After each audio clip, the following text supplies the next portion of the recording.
Ahoj, máme tady další volný den, tak ho pojď s námi prožít. Ráno jsme nakrmili, připravili svačinu, vyvenčili a šli jsme chystat snídani. Rozhodli jsme se, že uděláme dneska banánové lívance. A to jenom proto, že jsme měli asi 4 banány, které už fakt jako byly potřeba spotřebovat. Nakonec to byla i dobrá volba, protože to snědl úplně celou snídani.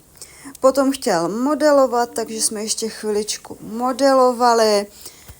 Vytáhla jsem takhle tady tuhletu modelínu se Spidermanem, kde na konci kelímku je takhle pavouk, kde děti to můžou obtisknout. No a nakonec chtěl ještě malovat, takže jsem ještě vytáhla i vodovky. Po malování jsme se už začali konečně chystat a vyrazili jsme takhle do akvária, protože dneska bylo docela dost škaredě, ráno teda pršelo a foukal jakoby silný vítr. Tak jsme teda nakonec vybrali takhle vnitřní zábavu. Jen tenhle teda chytrý nápad měl asi skoro každý a akvárium bylo úplně plné a tím, že je to malé, tak to bylo docela jako fakt blbý. Ale nakonec jsme to nějak zvládli a šli jsme potom ještě na hřiště, jelikož přestalo pršet.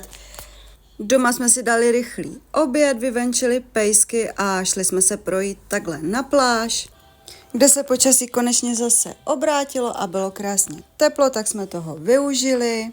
Večer jsem ještě zašla pro dýni, našla jsem další výzdobu, no a nakonec jsem se pustila do balení dárků pro tak narozeninám.